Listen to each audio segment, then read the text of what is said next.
At my wife's family work trip, I caught my wife kissing her male boss. My kids were playing right behind her, and her sister watched me. What I did left them on their knees. My name's Ryan Cooper, 38 years old, part-time husband, full-time human ATM, and apparently the world's most oblivious idiot. At least, that's what I'd discover soon enough. But right now, sitting in my garage on a Tuesday evening with grease under my fingernails and a beer that's gone lukewarm, I'm still living in blissful ignorance. You know that saying about ignorance being bliss? Yeah, turns out it's true until reality decides to drop-kick you in the teeth. My wife Lila works for an interior design firm called Elevation Interiors, and I swear to God, her family treats that company like it's the damn Vatican, and she's personally in charge of blessing the Pope's curtains. Every dinner conversation somehow circles back to fabric swatches, color theory, or whatever pretentious garbage her boss Grant is spouting that week. I've heard more about feng shui energy flow than any man should have to endure in a lifetime. But hey, she loves her job, it pays well, and it keeps her happy. Or so I thought. So when she came home last Wednesday, practically vibrating with excitement about their annual work trip to some luxury resort in the Keys, I figured it was just another excuse for her and her coworkers to take selfies with champagne flutes and call it networking. You know the type of trip, expense accounts, corporate buzzwords, and people pretending that drinking mojitos by a pool at 2 in the afternoon is somehow related to professional development. I'd seen the photos from last year's trip. A lot of sunset pictures, a lot of designer sunglasses, and exactly zero evidence of actual work being done. It's a team-building retreat, she'd explained, eyes glued to her phone as she scrolled through the resort's Instagram page. Very important for company morale and collaboration. Right. Because nothing says collaboration like umbrella drinks and hot stone massages. But here's the thing. This time was different. This time, I was actually free. My job as a mechanical supervisor at Patterson Industrial had just wrapped up a major project, and my boss Jerry, good guy, terrible poker player, had told me to take a week off before we started the next contract. A whole week. No emergency calls about broken hydraulic systems, no overnight shifts, no grumpy clients demanding I fix their equipment yesterday. Just 7 glorious days of absolutely nothing. And that's when the stupidest idea of my life hit me. Why not join them? I mean, think about it. Luxury resort, all expenses paid by the company, white sand beaches, and a chance to actually spend time with my wife and kids without the usual chaos of our daily routine. It seemed like a no-brainer. Plus, I figured the kids would love it. Mia's 10 and obsessed with swimming, and Ben's 7 and obsessed with literally everything that involves running, jumping, or possibly injuring himself. A beach resort sounded like paradise for them. So I mentioned it to Lila that night over dinner. Chicken stir-fry, her specialty, which basically means she dumps a bag of frozen vegetables and some soy sauce into a pan and calls it cooking. The kids were arguing about something stupid, probably who got to use the iPad first, and Lila was doing that thing where she nods along to their argument without actually listening. "Hey, babe," I said casually, spearing a piece of broccoli with my fork. "I got that week off. I was thinking maybe I could come along on your work trip. You know, make it a family thing. The kids would love it." She looked up from her plate, and I swear, for just a split second, I saw something flash across her face. Panic? Fear? Surprise? Whatever it was, it disappeared so fast I almost thought I'd imagined it. Almost. "Oh," she said, blinking like I'd just announced I wanted to join a nun convent or become a professional mime.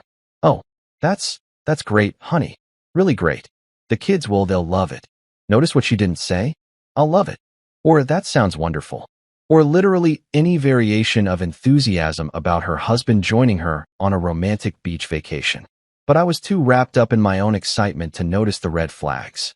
They were there, waving frantically in my face, but I was too busy mentally packing my swim trunks to pay attention. Yeah, I grinned like an idiot. I figured it'd be fun. When's the last time we had a real vacation together? Plus, free resort. Can't beat that. Right? She said slowly, pushing rice around her plate. Free resort. Can't beat that. She excused herself to make a phone call after dinner. "Work stuff," she said. "Probably had to let them know about the extra guests." I didn't think twice about it. Why would I? I was married to her. We had 2 kids together. Why wouldn't I be welcome on a company trip that explicitly allowed families? The next few days were a blur of preparation. I packed the car with enough stuff to supply a small army. Beach toys, floaties, 3 different types of sunscreen because apparently kids need different SPF levels than adults, swimsuits, regular clothes, fancy clothes in case there was some dress-up dinner thing, tablets for the car ride, snacks, more snacks, and then backup snacks for when they inevitably claimed they didn't like the first snacks I brought. Mia was bouncing around the house like she'd mainlined pure sugar, already planning her resort activities. Dad, do you think they have a water slide? Can we go snorkeling? Will there be dolphins? Ben, in typical 7-year-old fashion, was more concerned with important questions like, can I bring my Ninja Turtle action figures? And will there be pizza? I packed their bags while Lila worked late that week. Or so she said.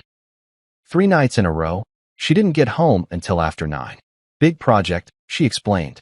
Had to finalize everything before the trip. Made sense at the time. Makes me want to punch a wall now, but hindsight's always 20/20, isn't it? The morning we left, I loaded up our minivan. Yeah, I drive a minivan, judge me all you want, with enough luggage to suggest we were permanently relocating to the tropics. I was stupidly, embarrassingly excited. I had optimism. The genuine, pure kind that only an idiot husband who's about to discover his entire marriage is a lie can possess. I thought it'd be family bonding time. Quality moments with my wife and kids, building sandcastles and making memories we'd laugh about for years. Turns out, it was more like family betrayal, the live edition. But I didn't know that yet. Right then, backing out of our driveway with the GPS set for paradise and my kids singing along to some Disney soundtrack, I was just Ryan Cooper, loving husband and father, heading off on a surprise vacation. Spoiler alert, I was the one who was about to get surprised. The resort was absolutely, ridiculously, obscenely over the top. I'm talking the kind of place where they hand you a cold towel and a complimentary mojito the second you step out of your car, and some impossibly attractive person in a crisp white uniform asks if they can assist with your luggage, like you're visiting royalty instead of a middle-class family from Ohio rolling up in a minivan with Cheerios ground into the floor mats. The place was called Azure Bay Resort and Spa, which already told me everything I needed to know.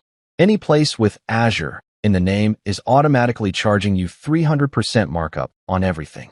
I pulled up to the entrance. This massive circular driveway with actual marble columns and palm trees that looked like they'd been imported from somewhere more exotic than Florida, and immediately felt underdressed. I was wearing cargo shorts and a t-shirt that said, I turn screws because, you know, I'm a mechanic, and I thought it was funny. Lila shot me a look that could have stripped paint. Ryan, really? That shirt? What? It's accurate. I literally turn screws for a living. She pinched the bridge of her nose, that universal sign of wifely disappointment I'd become intimately familiar with over the years. Just try to blend in, okay? Blend in. Right. Because nothing says blending in at a luxury resort like a guy whose idea of a fancy dinner is Olive Garden on someone's birthday. The lobby was the kind of ridiculous that makes you wonder if rich people actually live in the same reality as the rest of us. Massive floor-to-ceiling windows overlooking the ocean, chandeliers that probably cost more than my mortgage, and furniture that looked too expensive to actually sit on. Everything was white and cream and beige, like they'd collectively decided that colors were for poor people. There was even a guy playing a grand piano in the corner, tinkling out some classical number that nobody was listening to but everyone was pretending to appreciate. Lila's company, Elevation Interiors, had booked an entire wing of the resort. An entire wing. For an interior design firm that, from what I could tell, mostly did rich people's vacation homes and corporate offices. But hey, what did I know? I just fixed the machinery that kept the world running while they argued about whether taupe or ecru better represented authentic coastal living. The check-in process took forever because apparently rich people need everything explained to them in excruciating detail. The amenities, the dining options, the spa services, the curated experiences, which, as far as I could tell, just meant overpriced activities you could do for free if you weren't obsessed with having someone else plan your fun. Ben was already antsy, tugging on my hand and asking when we could go swimming. Mia had her nose buried in her phone, probably texting her friends about how fancy everything was. Mr. and Mrs. Cooper, the desk clerk said with a smile, so white it probably came with its own warranty. You're in the Pelican Wing, room 304. That's with the company group. You'll have access to all resort amenities, plus the private company events throughout the weekend. Private company events, I repeated. Sounds thrilling. Lila elbowed me in the ribs. Hard. We hauled our mountain of luggage to our room. Well, I hauled it while Lila walked ahead with the kids, already on her phone texting someone. The room was nice, I'll give them that. 2 queen beds, a balcony overlooking the ocean, and a bathroom bigger than our bedroom back home. The kids immediately claimed the bed closest to the TV and started fighting over the remote. Some things never change, even in paradise. I'm going to check in with the team, Lila announced, already halfway out the door. Get the kids settled, okay? There's a welcome cocktail hour in an hour. Cocktail hour? I called after her, but she was gone, the door clicking shut behind her with a finality that should have bothered me more than it did. I spent the next hour trying to keep Ben from jumping on the beds and Mia from ordering $75 worth of room service. We finally made it down to the pool area, where the welcome cocktail hour was already in full swing. And by full swing, I mean a bunch of people in expensive resort were standing around with drinks, pretending they weren't already half drunk and silently judging everyone else's outfits. Infinity pools stretched out in every direction. Cocktails came with little umbrellas that served no actual purpose, and everyone, and I mean everyone, was dropping words like darling and fabulous unironically. I grabbed a beer from the bar because I refused to order something called a Sunset Passion Fusion, and surveyed the scene like an anthropologist observing a foreign culture. That's when I spotted her. Camille, Lila's sister, the human equivalent of a migraine.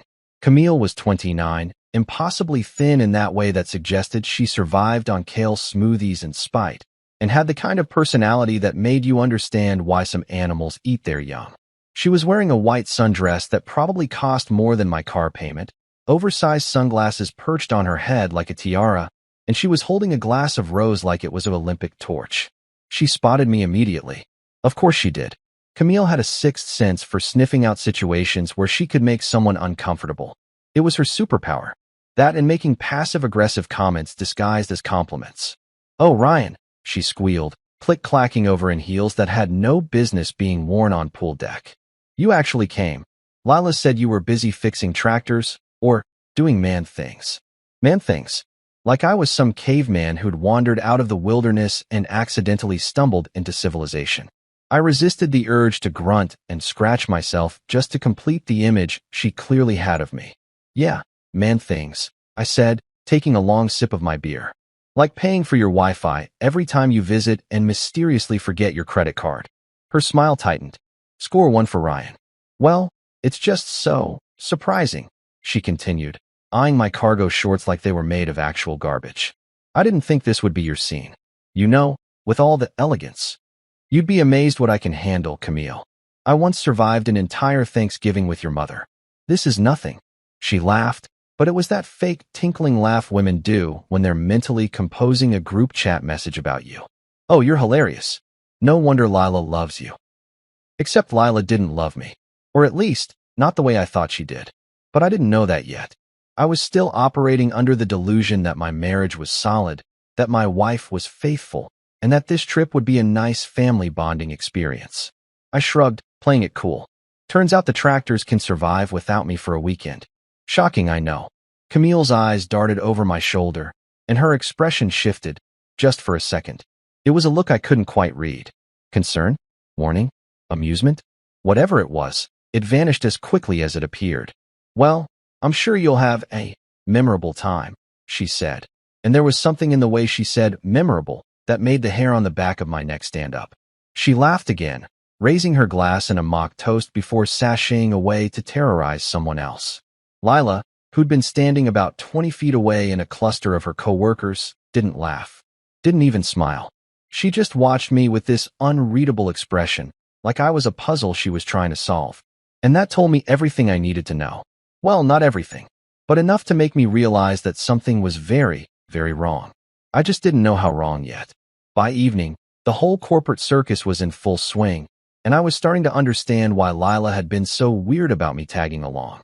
See, there's this thing that happens at company retreats, a magical transformation where professional colleagues suddenly become intimate friends The moment alcohol gets involved and spouses aren't around to witness the questionable decisions. Except this time, a spouse was around. Me. And I was starting to feel like the unwanted chaperone at a high school dance. Lila was already deep into networking mode. And by networking, I mean she was standing uncomfortably close to her boss, Grant Turner, laughing at things that definitely weren't funny enough to warrant that kind of laughter. You know that laugh. The one women do when they're flirting but pretending they're not. Yeah, that one. The kind that makes every other man in a 50-foot radius feel like a complete idiot for ever thinking their jokes were actually amusing. Grant Turner. Even his name sounded like it belonged to a guy who'd never changed his own oil or unclogged a toilet. He was tall, maybe 6'2", with that perfectly styled hair that somehow looked effortlessly messy, but definitely cost $100 to achieve. Designer suit that probably cost more than my monthly salary. Shoes so shiny I could see my reflection in them, and a smile that screamed, "I've never faced a real consequence in my entire life." The man had that smug, corporate confidence that only comes from stock options, an expense account, and zero empathy for anyone making less than six figures. I watched him from across the pool deck, one hand resting casually on the small of my wife's back as he leaned in to whisper something in her ear. She laughed again, threw her head back, touched his arm, the whole 9 yards. And I'm standing there in my cargo shorts holding a juice box that Ben just handed me because he wanted a Coke instead, feeling like the world's biggest chump. "Dad, can we go to the beach?" Mia tugged on my shirt, her eyes pleading. "Please?" Mom said we could build sandcastles. I looked down at my daughter, then back at my wife, who was now giggling at something Grant said while sipping what looked like her third glass of champagne. Yeah, she looked real busy with those sandcastles. "Sure, kiddo," I said, forcing a smile. "Let's go build the best damn sandcastle this resort has ever seen." Ben perked up immediately. "Can we make it have a moat? And towers? And a drawbridge? Buddy, we're going to make it so epic that other kids will weep with jealousy." So that's how I spent my evening. Crouched in the sand with a plastic shovel and bucket that cost $8 at the resort gift shop, which was approximately $7.50 more than they should cost, building an elaborate sandcastle fortress while my wife did whatever the hell she was doing with her boss. The kids were happy at least. Mia was incredibly focused on getting the towers exactly right, and Ben was mostly just smashing sand into vague castle-shaped lumps and declaring them perfect. Other families were scattered around the beach, normal families where both parents were present and participating, like some kind of foreign concept I'd apparently forgotten existed. There was a dad teaching his son to bodyboard in the shallow waves, a mom applying sunscreen to her daughter's nose for the 17th time, a couple walking hand in hand along the shoreline like they actually enjoyed each other's company. And then there was me, the solo parent, the guy whose wife was too busy networking to spend time with her own children. "Where's Mom?" Ben asked around 7:30, looking around like she might suddenly materialize from thin air. "She's at a work dinner," I explained, adding more sand to the moat. "Very important business stuff." "But we're on vacation," Mia pointed out with the kind of logic only a 10-year-old can deliver. "Why does she have to work on vacation?" "Good question, sweetheart. Really good question. Sometimes grown-ups have to do boring work stuff even on vacation," I said, which sounded reasonable until I actually thought about it. Then it just sounded like a giant load of crap. We finished the sandcastle around 8. I took approximately 47 photos because that's what you do when you're trying to prove to yourself that you're a good dad, even if you're apparently a terrible judge of character when it comes to your spouse. Then we headed back to the room, got the kids showered and into pajamas, and I let them watch a movie while I sat on the balcony, staring at the ocean and wondering when exactly my marriage had become this hollow thing I barely recognized. By 9 o'clock, Lila still hadn't returned. The kids were passed out. Ben sprawled across his bed like a starfish, Mia curled up with the stuffed dolphin she'd convinced me to buy at the gift shop for a price that should be illegal. I sat there in the dark, listening to the waves and feeling increasingly stupid for not seeing this coming. I pulled out my phone and texted her. "Everything okay?" 3 little dots appeared, disappeared, appeared again. Finally, a response. "Just working. Don't wait up, red heart. Just working." With a little heart emoji, like that made it all better. Like that made it normal for a married woman to be out until after 9 on the first night of a family vacation. Funny thing about that text. It didn't say miss you, or wish you were here, or sorry I'm missing bedtime with the kids. Just don't wait up, with a heart emoji that felt about as sincere as a corporate mission statement. I sat there staring at that message for a solid 5 minutes, and that's when it really started to sink in. The weird reaction when I said I'd join the trip. The late nights at the office leading up to this. The way she'd been glued to her phone for weeks, always tilting the screen away when I walked by. The fact that she'd barely made eye contact with me since we arrived. I didn't know working involved wine glasses and candlelight, but apparently I'd missed that memo. I pulled up Instagram. Yeah, I know, boomer move, and searched for the resort's hashtag.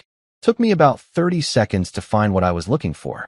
Someone from her company had posted photos from the team dinner. There was a long table on some fancy terrace overlooking the ocean, lit by candles and string lights, everyone dressed up like they were at a wedding. I zoomed in, scrolling through the candid shots. There, third photo, Lila and Grant, sitting next to each other, his hand on her knee under the table, her head tilted toward him, laughing at something, her hand resting on his forearm. The body language wasn't professional colleagues. It was people who've definitely seen each other naked. I should have been angry. Should have stormed down there and made a scene.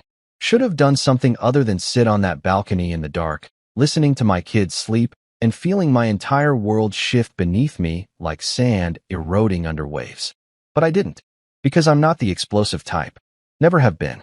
I'm the guy who fixes problems methodically, step by step, analyzing what's broken and figuring out how to either repair it or replace it entirely.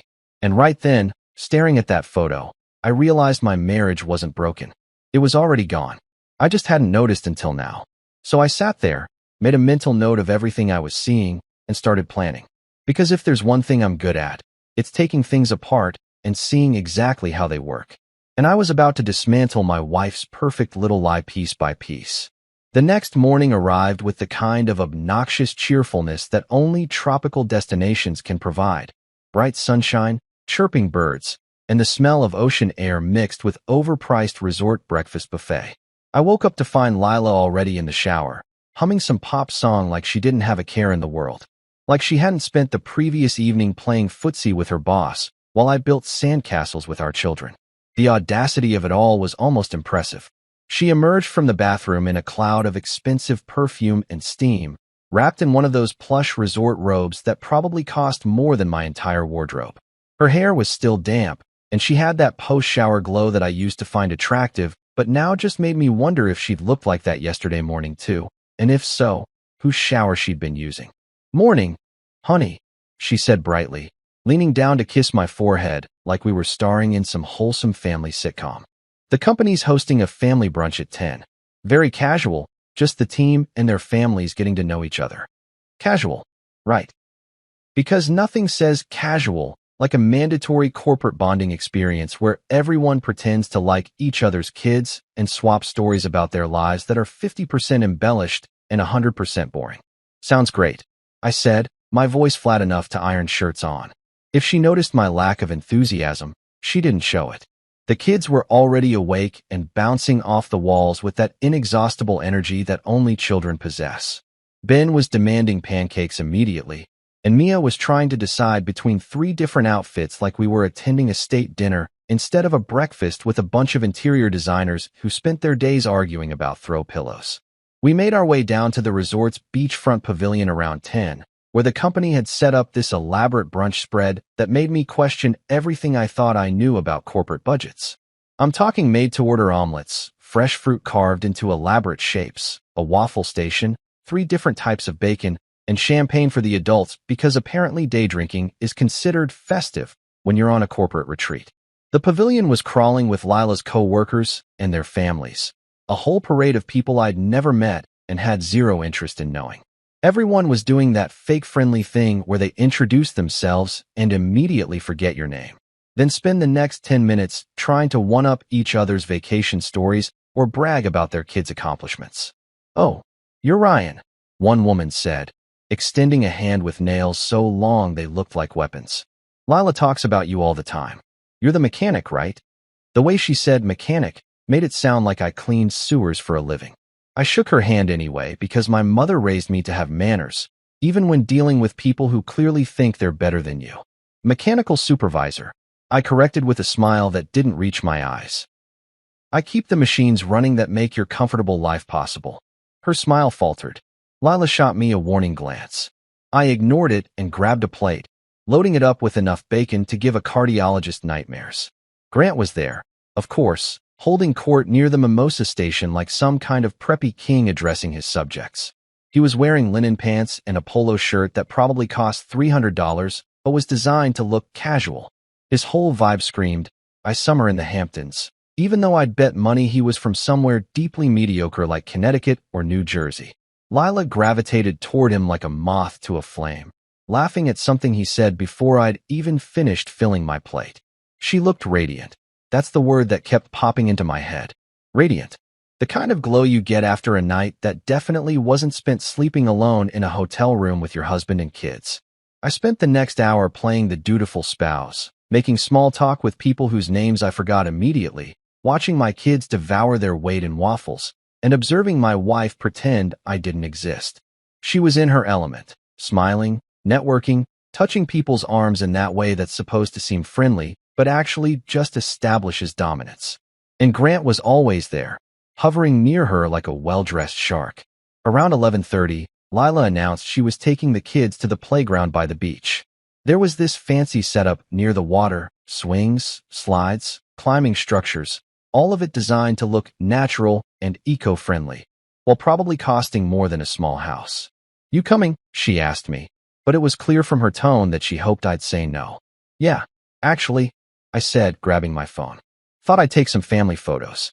You know, capture the memories." Something flickered across her face. Annoyance? Fear? She recovered quickly, plastering on a smile. "Great. That's great." The playground was about a 5-minute walk from the pavilion, down a winding path lined with palm trees and tropical flowers that were definitely not native to Florida, but had been imported to maintain the paradise aesthetic. The kids ran ahead, Ben making race car noises and Mia calling dibs on the highest swing. I hung back, phone in hand, pretending to fiddle with the camera settings while really just watching. Watching Lila check her phone. Watching her glance around like she was looking for someone. Watching her tell the kids to play for a few minutes while she made a quick call. That's when I saw him. Grant, emerging from behind a cluster of palm trees like some kind of rom-com love interest. Except this wasn't romantic, and it definitely wasn't funny. He walked toward Lila with this confident stride, and she lit up when she saw him.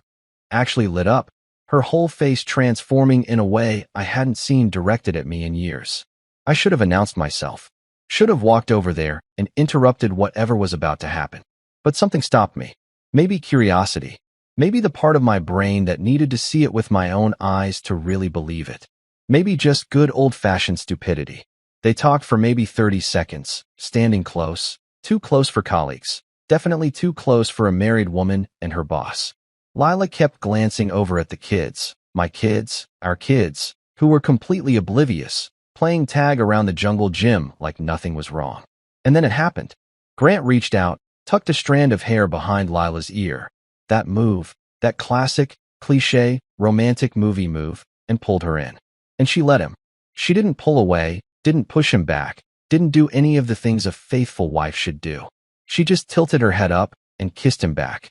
There she was, my wife, the mother of my children, standing behind a palm tree about 50 feet from where our 10-year-old daughter was showing our 7-year-old son how to pump his legs on the swing, lips locked with her boss like they were the stars of some trashy reality show. I stood there, frozen, my phone still in my hand. I should have been taking pictures of my kids. Instead, I was getting a front row seat to the destruction of my marriage. The kiss lasted maybe 10 seconds. 10 seconds that felt like 10 hours. When they finally broke apart, Lila was smiling. Actually smiling, in a way that made my stomach turn. And that's when I heard it. A small gasp.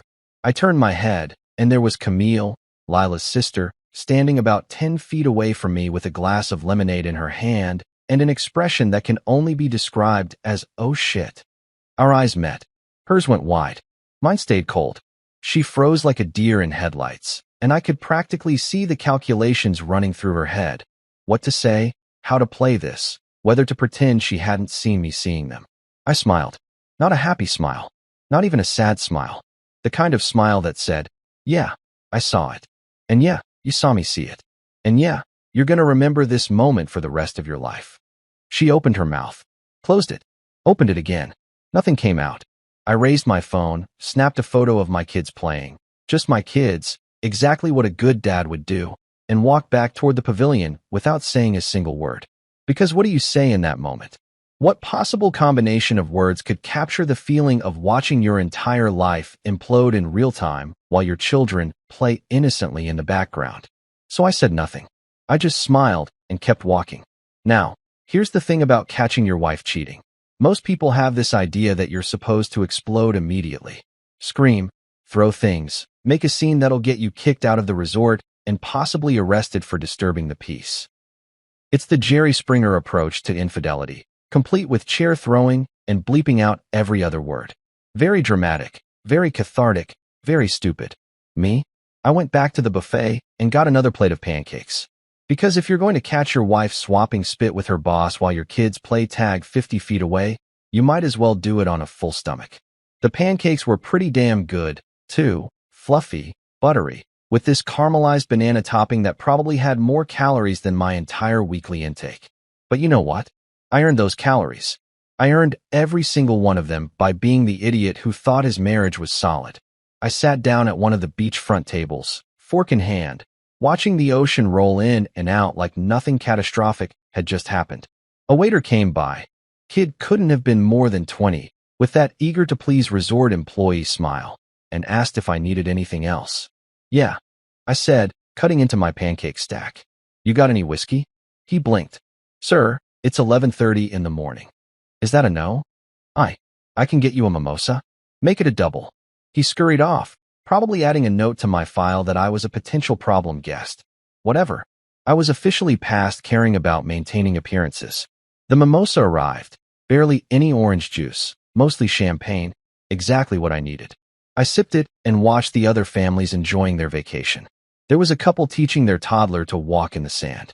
Another family was attempting a group photo, the dad trying to wrangle 3 kids who all wanted to look in different directions. Normal family stuff. The kind of stuff I thought I was signing up for when I married Lila 12 years ago. 12 years. We'd been married for 12 years. Together for 15 if you count the dating years. 15 years of my life invested in a woman who was apparently more interested in climbing the corporate ladder by literally climbing her boss. The math was depressing, so I focused on my pancakes instead.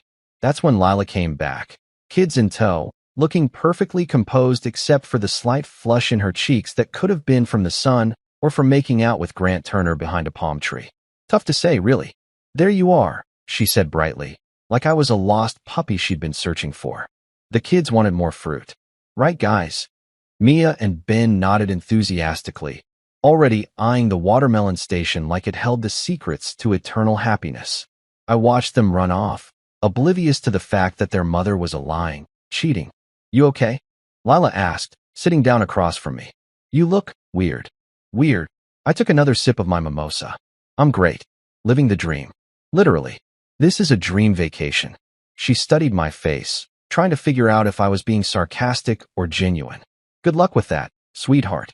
I'd been practicing my poker face since about 2 minutes after watching you tongue wrestle your boss. Well, good, she said slowly. Because I have to attend another work session this afternoon. Just a couple hours. Team strategy meeting. Strategy meeting, I repeated. That what we're calling it now? Her eyes narrowed. What's that supposed to mean? Nothing. Just seems like a lot of meetings for a vacation. But hey, what do I know?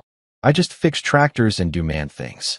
Before she could respond, Camille appeared out of nowhere like a guilt-ridden ghost, clutching her lemonade glass so hard I thought it might shatter. She looked like she'd spent the last 20 minutes having a panic attack in the resort bathroom, which she probably had. Ryan, she said, her voice unnaturally high. Can we talk? Sure, I said, gesturing to the empty chair. Pull up a seat. Want some pancakes? They're excellent. Really takes the edge off watching your sister. Privately. She cut me off, her eyes darting between me and Lila. Can we talk privately? Lila looked between us, confused and increasingly suspicious. What's going on? Nothing, Camille said too quickly.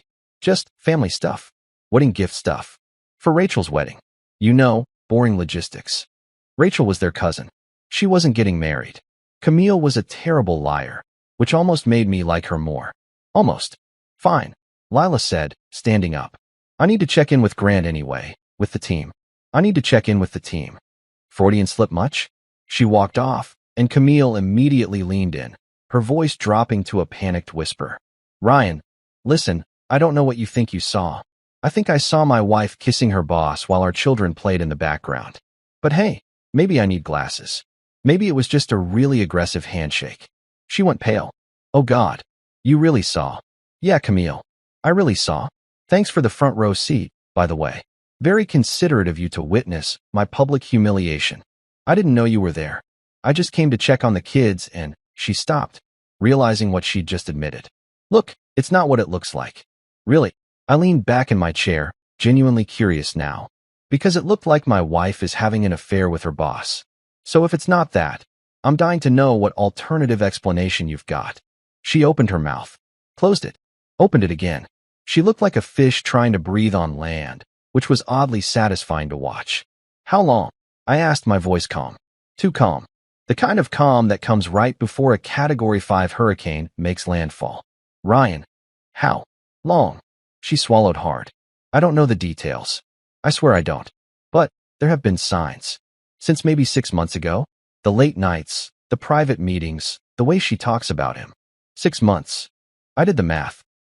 6 months of late nights at the office. 6 months of team dinners and networking events. 6 months of me being a complete idiot, taking care of our kids while my wife was out auditioning for her own personal reality show called The Adulterer's Apprentice. I'm sorry, Camille whispered, and for once, she actually sounded sincere. I didn't know how to tell you, or if I should tell you. I mean, it's not really my place, and I thought maybe it would blow over and save it. I stood up, leaving my half-finished pancakes behind. You want to help? Keep your mouth shut for the next 24 hours. Can you do that? She nodded frantically. What are you going to do? I smiled. Not the sad smile from earlier. Not even an angry smile. This was something different. Something calculated. I'm going to enjoy my vacation, Camille. Spend quality time with my kids. Maybe hit the resort spa. Get one of those hot stone massages. You know, really soak in the amenities. That's it. For now. I picked up my mimosa, finished it in one long gulp, and set the glass down with a decisive clink. Oh, and Camille, when this is over, and Lila asks how you could let this happen without warning her, tell her the truth. You tried. You really did. But I was just too calm about the whole thing. Too reasonable. She'll believe that. I walked away, leaving her sitting there looking confused and terrified, which was exactly how I wanted her. Because here's what people don't understand about revenge. It's not about the explosion. It's about the precision, the planning, the careful dismantling of someone's entire world while they're too distracted by their own arrogance to notice the foundation crumbling beneath them. Lila wanted to play games. Fine, but she was playing checkers, and I was about to introduce her to chess. That night, the company was hosting what they called their annual awards gala, which was basically corporate speak for let's get dressed up, give each other meaningless awards, and pretend we're more important than we actually are. Black tie optional, cocktails mandatory, speeches inevitable. The kind of event where middle management gets to cosplay as successful business moguls for an evening while PowerPoint presentations run in the background and everyone pretends to care. I spent the afternoon with the kids at the pool, acting like absolutely nothing was wrong. We played Marco Polo until Ben accidentally inhaled half the pool and came up coughing dramatically like he'd been attacked by a shark. Mia showed me her underwater handstands approximately 47 times, each one supposedly better than the last, though they all looked identical to me. Normal dad stuff. The kind of stuff that keeps you grounded when your entire marriage is revealed to be a sham. Lila was conspicuously absent all afternoon, allegedly in meetings. I didn't ask questions, didn't text, didn't give her the satisfaction of knowing I cared where she was or who she was with. Instead, I ordered room service for the kids, $50 chicken fingers that tasted exactly like the $5 ones from any normal restaurant, and helped them pick out their fancy outfits for the gala. Do I have to wear a tie? Ben whined, holding up the clip-on tie I'd packed like it was a torture device. Yes, buddy. It's a fancy party. Everyone wears ties to fancy parties. Even you. Especially me. I'm going to look so fancy that people will think I'm a secret millionaire. He giggled at that, which made the whole lying to my kids about our family falling apart thing slightly more bearable. Slightly. Lila breezed into the room around 5:30, looking annoyingly flawless in a way that made me wonder if she'd spent the afternoon at the spa or in Grant's bed. Probably both, knowing her efficiency with time management. She was wearing this emerald green dress that I'd never seen before. Definitely new, definitely expensive, definitely purchased with the company credit card under the guise of professional attire. "Sorry I'm late," she said, not sounding sorry at all. "The strategy session ran long. But I'm here now.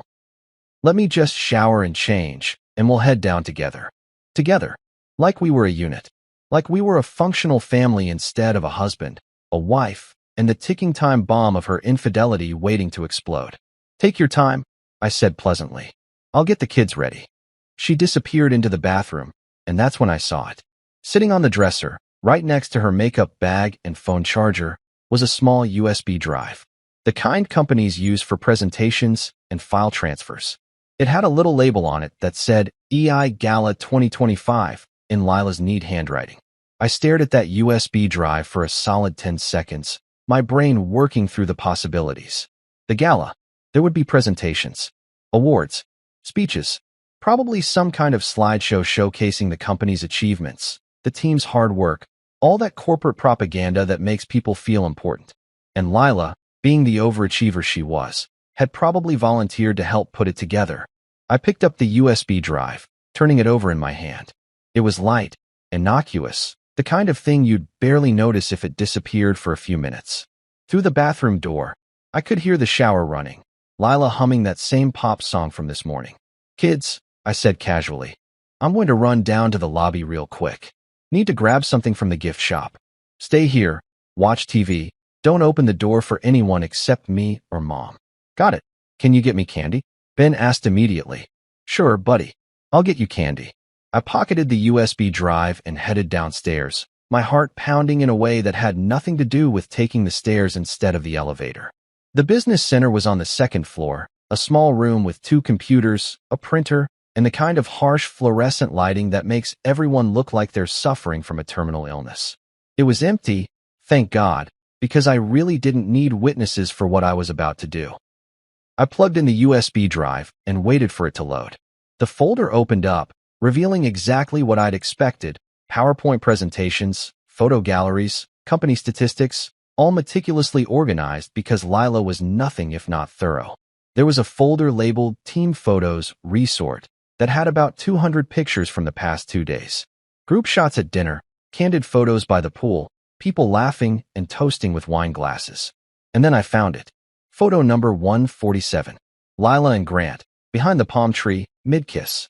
Someone had taken it, probably another coworker being cute, thinking they were capturing a candid moment, without realizing they were documenting an affair. The angle was perfect, the lighting was good, and there was absolutely zero ambiguity about what was happening. I sat there for a minute, just looking at it. My wife. Her boss. The end of my marriage, captured in high-resolution digital format. Then I opened the main PowerPoint presentation, the one labeled Awards Ceremony Final. It was your standard corporate nonsense. Welcome slide, mission statement, individual award slides for employees who'd exceeded expectations, a closing slide thanking everyone for their dedication. Boring, professional, exactly what you'd expect. I scrolled through, looking for the perfect spot. There, right after the Employee of the Month awards section, right before the closing remarks. That's where it would go. I created a new slide. Title: Employee of the Month, for going the extra mile, and then some. Subtitle: Recognizing Outstanding Commitment to Company Relations. And then I inserted the photo. Lila and Grant, kissing behind the palm tree, tropical breeze, pure unadulterated betrayal, now immortalized in a corporate PowerPoint presentation. I adjusted the image size to fill the entire slide, making sure every detail was visible. The way his hand rested on her waist. The way she leaned into him. The way neither of them looked like they were thinking about their respective spouses or children or basic human decency. Perfect. I saved the file, ejected the USB drive, and headed back upstairs.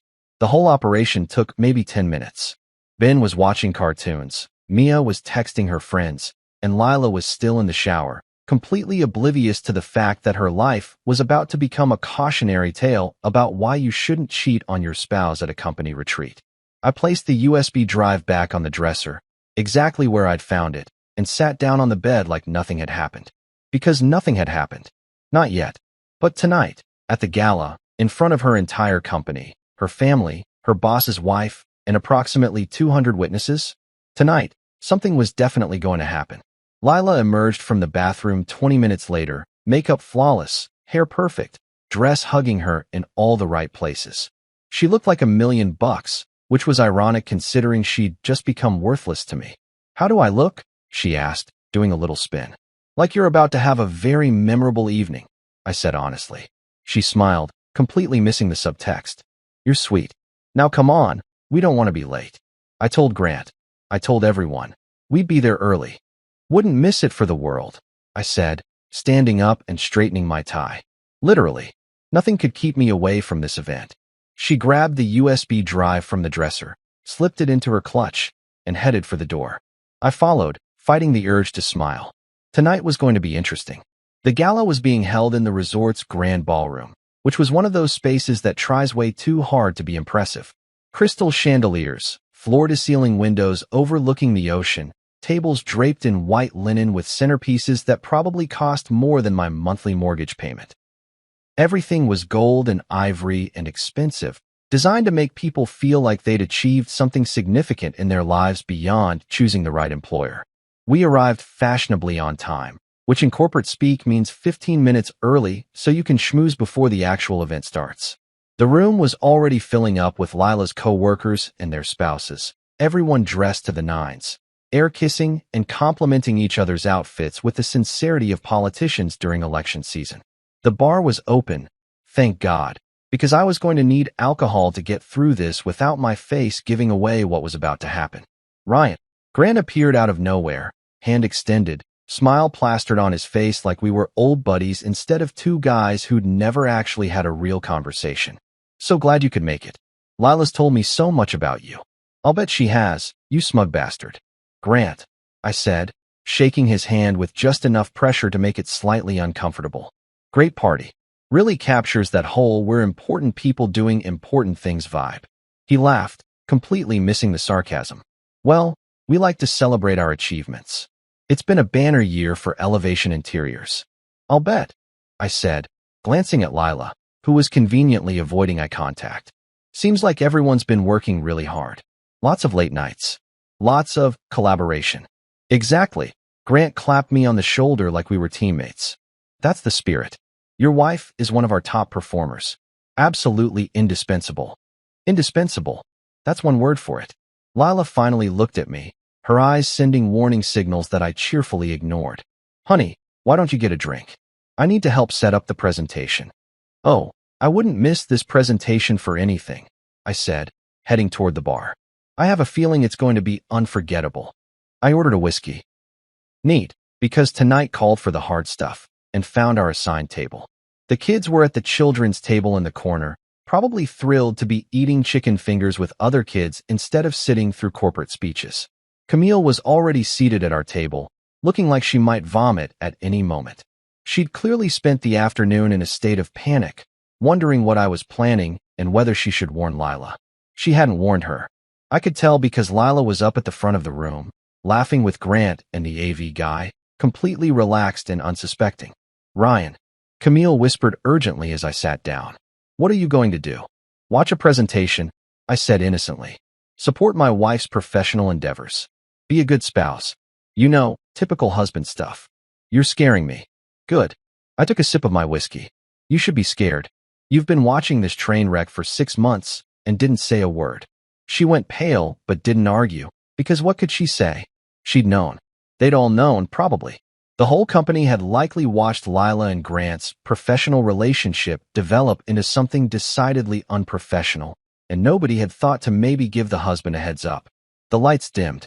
Everyone found their seats. A woman I didn't know, probably someone from HR, stepped up to the microphone and started the evening with the kind of welcome speech that makes paint drying seem exciting. She thanked everyone for coming, praised the company's growth, and introduced Grant as the visionary leader who makes it all possible.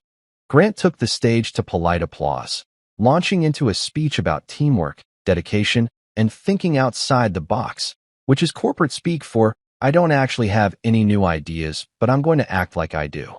He was good at it, I'll give him that.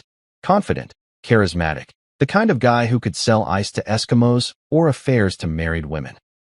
And now, Grant said, gesturing to the screen behind him, let's take a look at some of the incredible work our team has accomplished this year.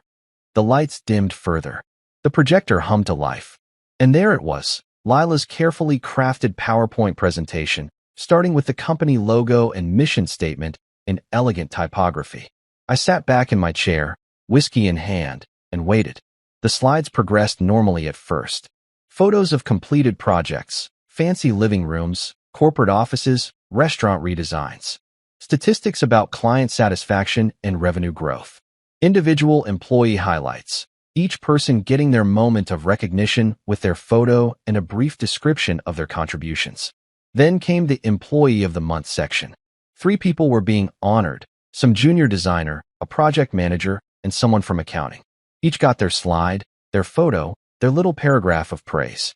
Polite applause followed each one. And then, the screen changed. Employee of the Month, for going the extra mile, and then some. Dead silence. You could hear a champagne bubble pop. There, blown up to probably 8 feet wide on the projection screen, in full high-definition glory, was the photo. Lila and Grant, behind the palm tree, mid-kiss, her hand on his chest, his hand on her waist, both of them looking like they'd forgotten the rest of the world existed. The subtitle appeared beneath the image, recognizing outstanding commitment to company relations. The room erupted, not with applause, with gasps, shocked whispers, and the sound of someone's wine glass hitting the floor and shattering.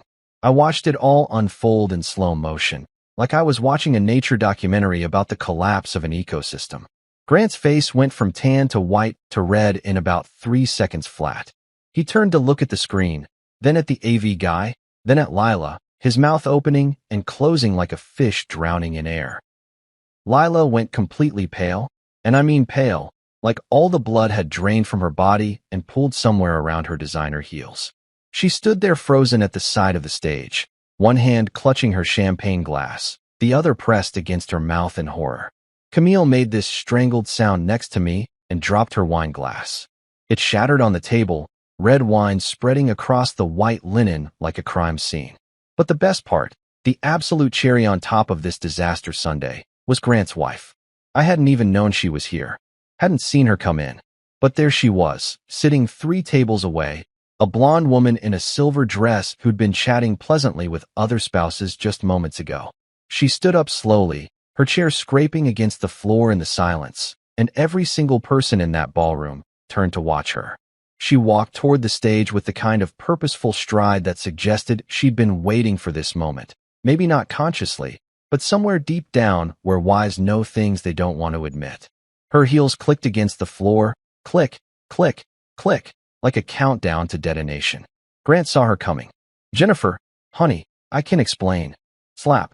The sound echoed through the ballroom like a gunshot. Grant's head snapped to the side, and I swear I could see the outline of her hand forming on his cheek in real time.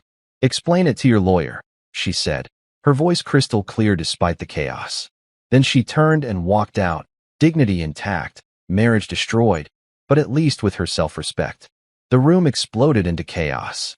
People were standing up, whispering frantically, pulling out phones to take pictures of the screen before someone had the sense to shut off the projector. The HR woman was trying to restore order, Grant was chasing after his wife, and Lila just stood there like a statue, frozen in her worst nightmare. And me? I stood up, raised my whiskey glass toward the now blank screen where my wife's betrayal had just been broadcast to 200 people, and said loud enough for everyone to hear.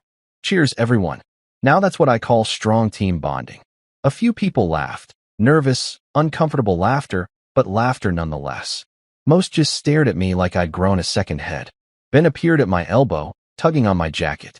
"Dad, why is everyone looking at Mommy?" I smiled down at him, ruffling his hair. "Because she's famous now, buddy. Go get some dessert, champ. I hear they've got chocolate cake." He shrugged and ran off. blissfully unaware that his mother had just become the star of the worst PowerPoint presentation in corporate history.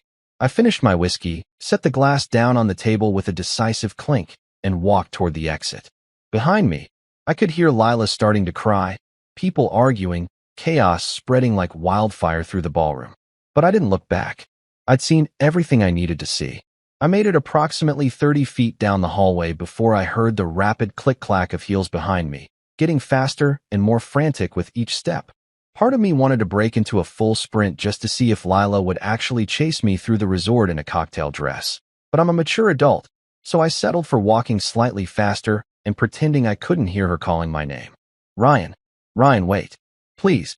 The hallway was one of those long, elegant corridors with soft lighting and abstract art on the walls. The kind of space designed for peaceful strolls and quiet contemplation, not for public marital meltdowns. A couple walking toward us from the opposite direction took one look at Lila's tear-streaked face and my stone-cold expression and immediately ducked into a side hallway. Smart people. They understood the universal rule of hotel etiquette.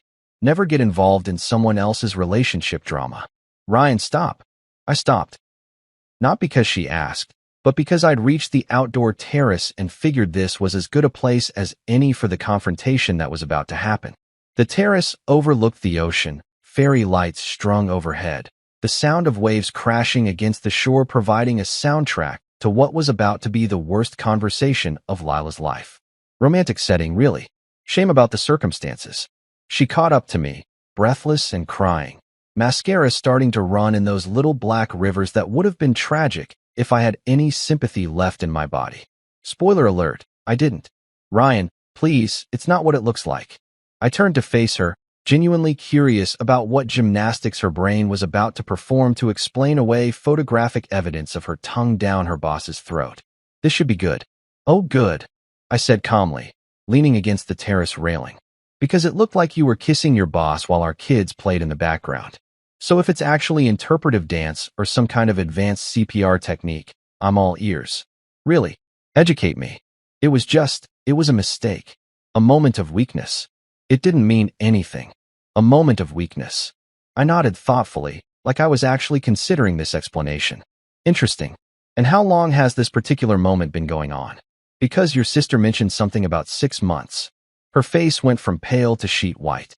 Camille told you? Camille didn't have to tell me anything. I have eyes, Lila. And apparently, I'm the only person in your entire company who wasn't already aware that you and Grant were playing house. That's not. We weren't. Save it. I held up a hand. I really don't want to hear the details. I saw enough. Actually, you know what? About 200 other people also saw enough, so thanks for that. Really looking forward to explaining to our kids why mommy's suddenly internet famous. She started crying harder, which normally would have made me feel something. Guilt, maybe. The urge to comfort her. But apparently, watching your wife cheat on you while your children play nearby has a way of killing that empathy instinct stone dead. Please, Ryan, not in front of everyone. Can we please just go somewhere private and talk about this? Oh, now you want privacy? I laughed, and it came out bitter enough to curdle milk. That's hilarious. Where was this concern for privacy when you were making out with your boss at a company retreat? Or were you counting on me being too stupid to notice? Because honestly, that's what pisses me off the most. Not even that you cheated. I mean, that sucks, don't get me wrong. But that you thought I was dumb enough not to figure it out. I never thought you were dumb. No? So you just thought I was what? Blind? Conveniently oblivious? So wrapped up in my blue-collar job that I wouldn't notice my wife was auditioning for her own personal soap opera? A small crowd had started to gather near the terrace entrance. Other gala attendees, drawn by the commotion like moths to a dumpster fire. I recognized a few faces from the company. People who'd probably watched Lila and Grant's affair develop over months and said nothing. They stood there, drinks in hand, pretending not to stare while absolutely staring. Everyone's looking, Lila whispered desperately. Please, can we just... Relax, Lila. Everyone already saw it. You're trending locally by now. Probably got your own hashtag. What should it be? Hashtag boss goals. Hashtag networking gone wrong. Hashtag interior design meets exterior affair. This isn't funny. You're right. It's not funny. It's hilarious. There's a difference. That's when Camille appeared, pushing through the small crowd like she was on a mission. She'd changed out of her wine-soaked dress into something else equally expensive and impractical, her face a mask of manufactured shock and concern. The performance was almost believable if you didn't know she'd been sitting on this information for half a year. "Oh my God, Lila." Camille rushed over, throwing her arms around her sister in a show of solidarity that would have been touching if it wasn't complete bullshit. "I can't believe this is happening. How could someone do this to you?" I actually laughed out loud at that one. "Wow, Camille, that's impressive. You should get an Oscar for that performance. Really convincing." She turned to me, eyes wide with fake innocence. "What are you talking about?" "I'm talking about the fact that you knew about this for 6 months and didn't say a word. Remember? This morning? When you told me you'd noticed signs since 6 months ago? Or did you forget that conversation already?" Her face fell. Lila pulled back from the hug, staring at her sister with a mixture of betrayal and dawning realization. "You knew?" I didn't. It wasn't," Camille stammered, looking between us like a cornered animal trying to decide which way to run. "Oh, she knew," I confirmed cheerfully. "She was actually there yesterday when I caught you and Grant playing tonsil hockey behind the palm tree. Gave me this great deer-in-headlights look. Really memorable moment we shared. Thanks for that. By the way, Camille, hope the lemonade was good." Camille's mouth opened and closed several times. No sound came out. For once in her life, she had absolutely nothing to say, and it was beautiful. "You saw them?" Lila turned to her sister, her voice rising. "You saw us, and you didn't tell me Ryan was there?" "I didn't think. I wasn't sure if." "If what?" I interjected. "If I'd noticed my wife cheating on me right in front of our children?" "Yeah, I noticed. Turns out I'm observant like that. Really inconvenient for everyone involved, I know." More people had gathered now. I could see faces pressed against windows, phones out, definitely recording this disaster. Tomorrow's resort gossip was being written in real time, and we were the headliners. "Ryan, please," Lila begged, reaching for my arm. I stepped back before she could touch me. "Please, let's go somewhere private. Let me explain. I'll tell you everything. Just not here. Not like this." I looked at her. Really looked at her. This woman I'd spent 15 years of my life with. The mother of my children. The person I'd trusted completely, stupidly, blindly. She looked small suddenly, diminished, like someone had let the air out of her, and all that was left was this deflated version of the person I'd married. And I felt nothing. Not anger anymore. Not hurt. Just this cold, clear certainty that whatever we'd had was over, had been over for months probably, and I'd been too busy being a good husband and father to notice. "You want to explain?" I said quietly. "Fine. Here's your chance. Explain to all these nice people." I gestured to our growing audience. "How you ended up kissing your boss while our 10-year-old daughter was learning to pump her legs on a swing set 50 feet away. Explain how that happens. I'm genuinely curious." She just stood there, crying, unable to form words. That's what I thought. I straightened up, pulling out my phone. "You know what? I'm going to check on our kids. Make sure they're okay. Make sure they didn't see their mother's professional life implode in front of 200 witnesses. You stay here. Work on your explanation. Practice it. Get it really polished. Because you're going to need a good one when you try to explain this to Mia and Ben." I walked past her, past Camille, past the crowd of onlookers who parted like the Red Sea. Behind me, I heard Lila collapse into sobs, heard Camille trying to comfort her, heard the whispers and murmurs of people who'd just witnessed the social equivalent of a car crash. And I smiled.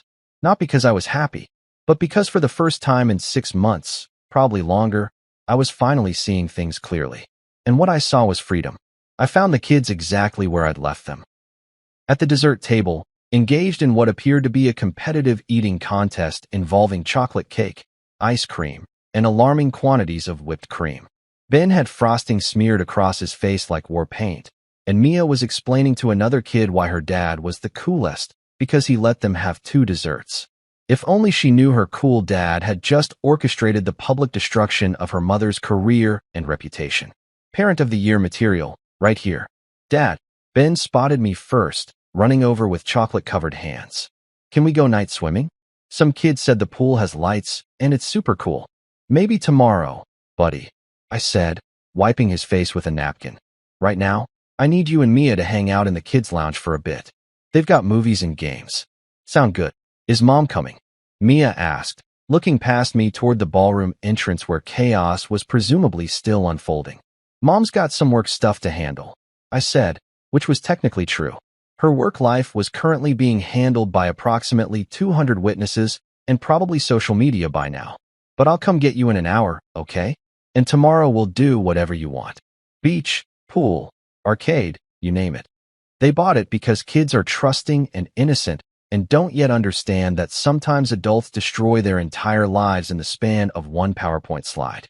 The resort staff, bless them, were trained to handle situations exactly like this, meaning they whisked my kids away to supervised fun without asking uncomfortable questions about why Dad looked like he was holding it together with duct tape and spite.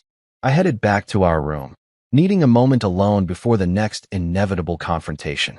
The hallway was blissfully empty, the thick carpet absorbing my footsteps, the abstract art on the walls looking more meaningful now that my life had become its own kind of abstract disaster.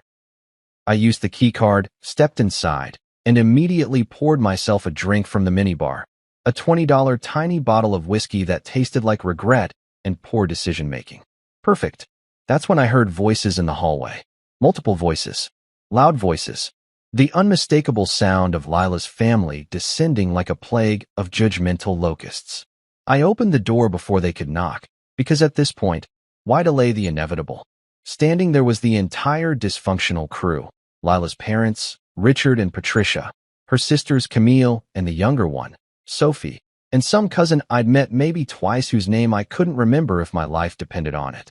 They looked like an angry mob from a small-town drama, minus the pitchforks and torches, though I wouldn't have put those past them either. Ryan. Richard pushed his way in first, his face red with that particular shade of anger that comes from having your family's dirty laundry aired at a luxury resort. We need to talk. Now. Sure, I said, gesturing to the room like a gracious host. Come on in. Minibar's open. Help yourselves. Fair warning, though, everything costs about 5 times what it should. Patricia followed her husband, clutching her pearls, literally clutching them, like she was in a Tennessee Williams play. Sophie looked uncomfortable, like she'd been dragged along against her will. Camille slunk in last, avoiding eye contact, probably hoping I'd forgotten about her earlier confession. How could you? Richard started, his voice that particular volume that's trying to be quiet, but is actually just aggressive whispering.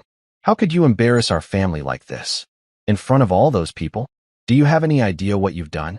I took a sip of my overpriced whiskey, really savoring the moment. How could I?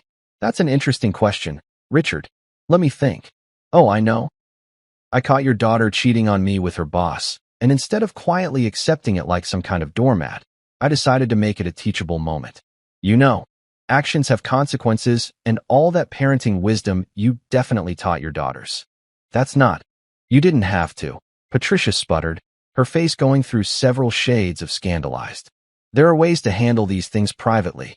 With dignity. Dignity, I repeated, nodding slowly. Right? Because there's so much dignity in screwing your boss at a company retreat while your husband takes care of your kids. Really classy stuff. I'm sure Emily Post has a whole chapter on that. Don't you dare speak to my wife like that, Richard growled, stepping closer. He was doing that thing men do when they want to seem threatening but aren't actually going to do anything because they've never thrown a punch in their lives. I'd seen tougher guys at the DMV. Or what, Richard? You'll yell at me some more? Write me a strongly worded letter? I'm terrified. Really. Sophie cleared her throat. Ryan, listen, we're all upset. Are you though? I turned to her, genuinely curious. Are you actually upset about what Lila did? Or are you just upset that everyone found out?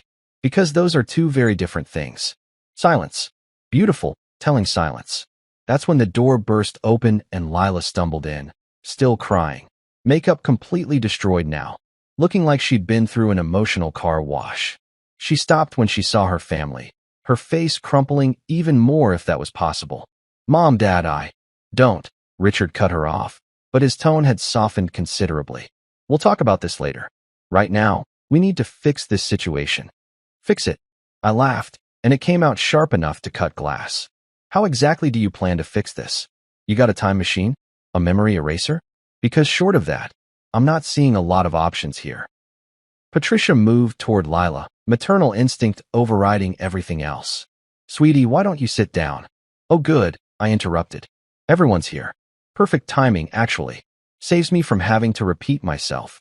I walked over to the dresser, pulling out my wallet and the small notebook I always carried. Force of habit from years of jotting down measurements and equipment specs. Lila watched me with red, puffy eyes, probably wondering what I was planning next. Ryan, please, she whispered. Can we talk? Just us? Please. We are talking, I said pleasantly. We're all talking. It's a family discussion. You love those, remember? Always insisted on family dinners, family meetings, family game nights. Well, congratulations. This is the best family event we've had in years. This isn't funny, Richard started again. You keep saying that. But from where I'm standing, it's pretty hilarious. Tragic, sure. Devastating, absolutely. But also, kind of funny. In a dark, cosmic irony sort of way. Lila moved closer, and before I could step back, she dropped to her knees. Literally dropped to her knees like some kind of melodramatic movie scene. Hands clasped together, tears streaming down her face. Ryan, please. I'm begging you. I'll fix this. I swear to God, I'll fix everything. I'll quit my job. We'll go to counseling. Whatever you want. Just please, please don't do this. Think about the kids. Think about our family. The room went silent. Everyone watching this performance. This last-ditch attempt at salvaging something that was already dead and buried. I looked down at her, my wife of 12 years, the mother of my children, on her knees in a hotel room begging for forgiveness she didn't deserve and wasn't going to get. Lila, I said calmly, quietly, with more control than I thought I possessed. You already fixed it. You just didn't fix it with me. That's not. Get up. My voice was cold now. Seriously, get up. This is embarrassing for both of us, but mostly you. She stayed on her knees, sobbing harder, and I felt exactly zero sympathy. Zero. My empathy gauge had flatlined somewhere around the moment I watched her kiss another man while our daughter learned to swing. I pulled out my room key from my wallet, then slowly twisted off my wedding ring. That simple gold band I'd worn for 12 years without ever taking it off. It left a pale line on my finger, a ghost of commitment that no longer existed. Here, I said, handing her the key card. Rooms paid for through the week. Enjoy it. Then the ring.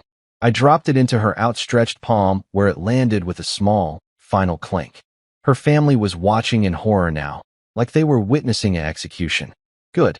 They should watch. They should see what happens when you enable someone's bad behavior for so long that they think they're untouchable. Finally, I pulled out the folded piece of paper I'd prepared earlier, while she was in the shower, while I was supposedly just getting ready. I'd spent that time on my phone, making calls, sending emails, moving pieces around on the chessboard. And this, I said, handing her the note. Read it later. Or now. Your choice. She unfolded it with shaking hands. I kept it simple. Check your bank app. I already moved my account. And the car title. And the kids' trust fund. Enjoy explaining that to HR. Also, Grant's wife has a lawyer. Her name is Sarah Mitchell. You'll probably be hearing from her soon.